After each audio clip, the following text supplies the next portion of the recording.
Bihar assembly election से related update आ रही है दोस्तों। आपको पता है कुछ दिनों में क्या कुछ बिहार में हुआ है, मतलब 3-4 दिन कह सकते हैं, एक हफ्ता में नौटंकी हुआ। पार्टी में जो छोटे छोटे दल थे नौटंकी उन्होंने किया, मान मलमल चला बीजेपी के तरफ से भी और महागठबंधन के तरफ से भी। लेकिन एनडीए अलायंस जो है अपने सीटों का घोषणा कर दी है। कल देर रात ही सीटों का घोषणा हो चुका था।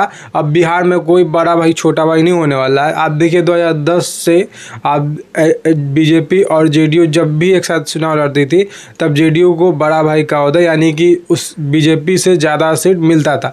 लेकिन इस बार जो है एनडीए में अच्छा खासा सबको बराबर बराबर सीट मिल रहा है, क्योंकि आप देखिएगा तो जेडीयू और बीजेपी 101 सीट पर लड़ेगी और ये घोषणा हो चुका है। और चिराग पासवान की पार्टी जो है लोजपा आर, उसको जो है 29 सीट मिला है। पहले वो अलग बात है, चिराग पासवान डिमांड कर रहे थे कि उनको 43-44 सीट चाहिए, लेकिन अब वो 29 पे आ चुके हैं। 29-30 कहते कहते चली 29 पे वो अब आ चुके हैं।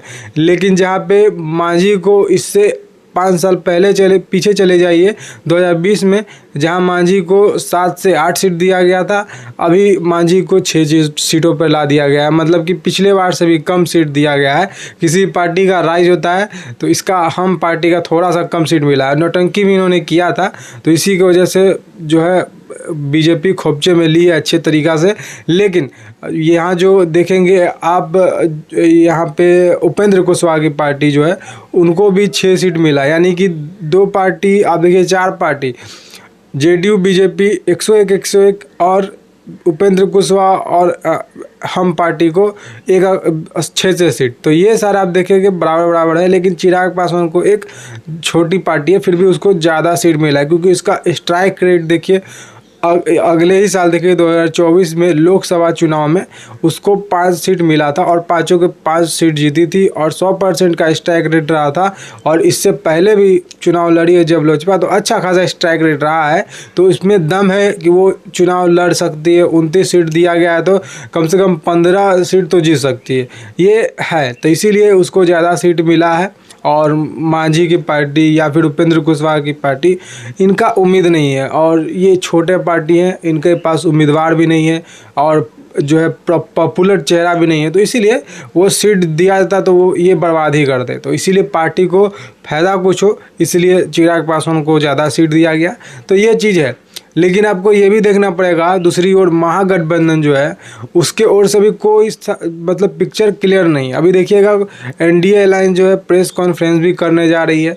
शाम 4 बजे बोला जा रहा है प्रेस कॉन्फ्रेंस होगा, जिसमें सभी दलों की जो है पार्टियों की अध्यक्ष एनडीए में से, मतलब जेडीयू के अध्यक्ष, बीजेपी के अध्यक्ष और उपेंद्र कुशवाहा की पार्टी के अध्यक्ष, मांझी के, रामविलास पार्टी के अध्यक्ष, सभी आकर एक साथ अपना मत साझा करेंगे कि हमने बहुत ही अच्छे से और स्वभावपूर्ण तरीक़ा से सीटों का बंटवारा कर लिया है। और इसमें बताया जा रहा है कि कैंडिडेट का भी घोषणा हो जाएगा, क्योंकि कल देर रात सीसीई का बैठक हुआ है। केंद्रीय सीसीई का बैठक जो है हुआ था दिल्ली में, तो मोदी जी भी जिसमें शामिल थे। तो इसी पे मोहर लग चुका है कि कैंडिडेट जो है वो कौन सा होगा, कहाँ से कौन लड़ेगा।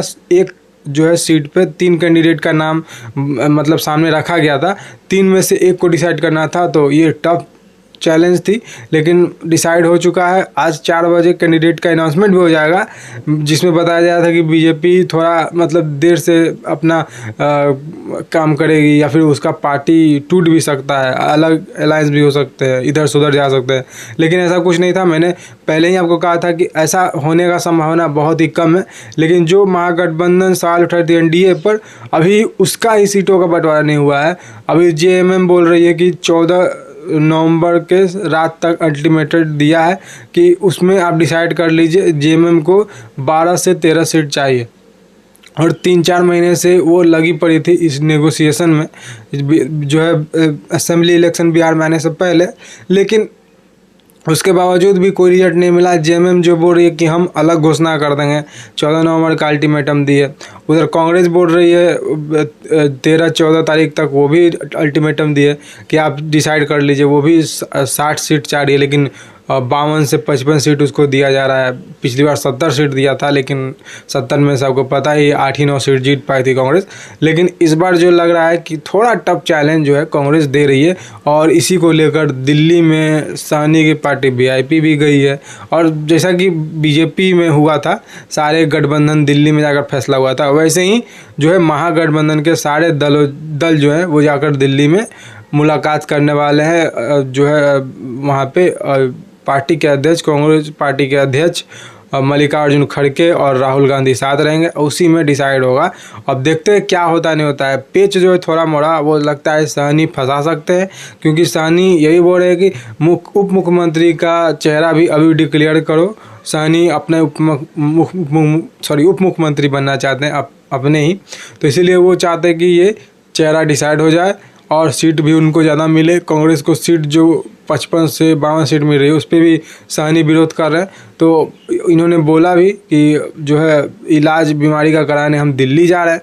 तो अब देखते हैं क्या होता है नहीं होता है, लेकिन लग रहा है कि तेवर थोड़ा ज़्यादा साहनी का ख़राब है। और आपको पता ही है कि ये जो पार्टी है महागठबंधन, इसमें 2 3 4 5 लोग नहीं है, मतलब इसमें खिचड़ी बना पड़ा है। आप देखिए जो है यहाँ पे तेजस्वी यादव को कितना सीएम बनने का मतलब चूल काटा हुआ है कि कितना भी पार्टी हो सबको मिलाओ, जीतो बस, और मुख्यमंत्री बनो और बिहार को लूटो। ये जो है तेजस्वी यादव ये कर रहे हैं, और ये बहुत मतलब अगले साल भी हुआ था, इस साल भी हो रहा है। तो देखते हैं क्या परिणाम मिलता है। लेकिन आप देखिएगा महागठबंधन में आप देखिए वीआईपी है, लेफ्ट है, फिर एक वामपंथी, एक लेफ्ट की ही है वामपंथी, 2 तो लेफ्ट है, एक है आपका वीआईपी, दूसरी है जेएमएम, फिर आरजेडी, कांग्रेस, फिर 1-2 और सहयोगी दल है। इस सभी को मिलाकर 7 से 8 पार्टियां जो है ये मिलकर सपोर्ट करने वाली है महागठबंधन को सरकार बनाने में। तो इतना है। लेकिन वहाँ पे एनडीए अलायंस की तरफ से बोला जा रहा है कि 5 पांडव कौरव पे भारी पड़ने वाला है। कौरव कौन पांडव कौन वो तो जनता बताएगी। 14 नवंबर को सोमवार को रिजल्ट आएगा, तभी पता चलेगा कि नीतीश कुमार गद्दी पर बरकरार ही रहेंगे या फिर वो गद्दी को अब छोड़ सकते हैं। छोड़ने का समय आ गया है, क्योंकि देखिए 20 साल का राज आप देख रहे हैं बिहार में, क्या अच्छा हुआ नहीं हुआ ये सभी को पता है। लेकिन इसके बाद अब वो 25वां साल में घुसेंगे या फिर नहीं घुसेंगे, ये तो चुनाव का जब रिजल्ट आ जाएगा 14 नवंबर को तभी पता चलेगा। कहा जा रहा है कि ये सेकेंड फेज़ का जो मतदान होना है उसके लिए नामांकन का प्रक्रिया भी जारी कर दिया गया है। फर्स्ट फेज़ का तो 10 तारीख तक ही था, लेकिन सेकेंड फेज़ का नामांकन का प्रक्रिया जारी कर दिया गया है। और ये जो है ये 20 अक्टूबर तक चलेगा, और इसके बाद से चुनाव जो है होना है, मतलब कैंडिडेट अपना नामांकन कर लेंगे 20 तारीख तक। फाइनल सेकेंड फेज़ का हो चुका है डिसाइड, फर्स्ट फेज़ का तो मोहर लग चुका है, लेकिन सेकेंड फेज़ का जो है मोहर लगना 20 अक्टूबर तक में बाकी है। तो ये चीज़ को आप देखेंगे। अब देखते हैं क्या होता है। तेजस्वी यादव बोल रहे थे कि वो लैंड फॉर जॉब का मामला था जो, उसके लिए भी गए हुए थे, ये दिल्ली गए। तो अब देखिए बाप बेटा दोनों संलिप्त है और अभी केस चल रहा है, फिर भी लोग चाहते हैं कि 9वीं फेल को, ज़मीन हड़पने वाला को हम सीएम बनाए। तो ये दुर्भाग्य की बात है बिहार के लिए। लेकिन देखिए कोर्ट जो है आजकल भेदभाव कर रही है, सरकार के साथ जो भी बिल आता है उस पर अपना प्रतिक्रिया मतलब रखती है अभद्र तरीक़ा से, और जो है विपक्ष में लोग बैठे हैं वहाँ पे फ़ायदा पहुँचाती है। आप देखिए कौन ऐसा कोर्ट होगा दुनिया में कि आतंकवादी के लिए 3 बजे 4 बजे भोर में रात में कोर्ट खुल जाता है। तो यहाँ पे जो है इंसाफ जो है, मैं थोड़ा सा उधर वे में जा रहा हूँ क्योंकि तेजस्वी यादव का बात है वो लैंड फॉर जॉब का, तो थोड़ा इस बात को उठाना पड़ेगा। जो कोर्ट है वो आतंकवादी के लिए 3 से 4 बजे खुल जाता है, विपक्ष खुलवा भी देती है। जब आपको पता है यूपीए की सरकार थी केंद्र में, तो अजमल कसाब के लिए ये सारे कुछ फैसिलिटी दिए गए थे, लेकिन वो आम पब्लिक के लिए क्यों नहीं लागू होता है? एक महिला के लिए लागू क्यों नहीं होता है? जिसका रेप होता है उसका फास्ट ट्रैक पे क्यों नहीं चलता है केस? उसको सुनवाई क्यों नहीं किया जा सकता है? 2 से 3 दिन में क्यों नहीं सुनवाई होता है? या फिर आप देखिए महीना दिन में क्यों नहीं सुनवाई होता है? क्यों उसको इधर से उधर दोहराया जाता है? तो ये चीज़ आप देखिए, क्या वो आतंकवादी स्पेशल था या फिर ये जो चोर हैं नेता के रूप में भेड़िए जो कि जमीन लैंड फॉर जॉब दे रहे थे? तो ये क्या मतलब स्पेशल है? ये सारे कुछ को देखिए, इससे अच्छा तो जनता है भाई, अपनी मेहनत का कमाती है, खाती है, लेकिन उसके लिए कोर्ट, वकील, पुलिस कुछ नहीं। क्योंकि पैसा जो है कोर्ट, वकील, पुलिस वो आम आदमी से ही खाती है, बड़े बड़े आदमी, नेता, मंत्री से नहीं खाती है। क्योंकि उसको पता है अगर ज़्यादा ट्रैप करेंगे तो ये नेता जो है मुझे ये करवा देंगे, वो करवा देंगे, सस्पेंड करा देंगे या फिर ट्रांसफ़र करा देंगे। तो ये चीज़ पता है।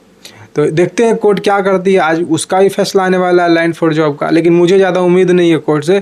कोर्ट से भरोसा उठ ही चुका है, कहिए कि संविधान में जो चीज़ था उसको फॉलो तो अब किया ही नहीं जा रहा है, पहले से भी नहीं किया जा रहा था। कांग्रेस का ये राज से चले आ रहा है। आपको पता है कांग्रेस का जब भी मतलब कोई घटना घटती थी या फिर फंसने वाली कांग्रेस होती थी, आज से मतलब 15-20 साल पहले आप देखिएगा, तो कांग्रेस जब भी फंसने वाली होती थी, उसका कोर्ट का जो मामला आता था, तब वहाँ पे अपने आदमियों को कोर्ट में बैठा देती थी।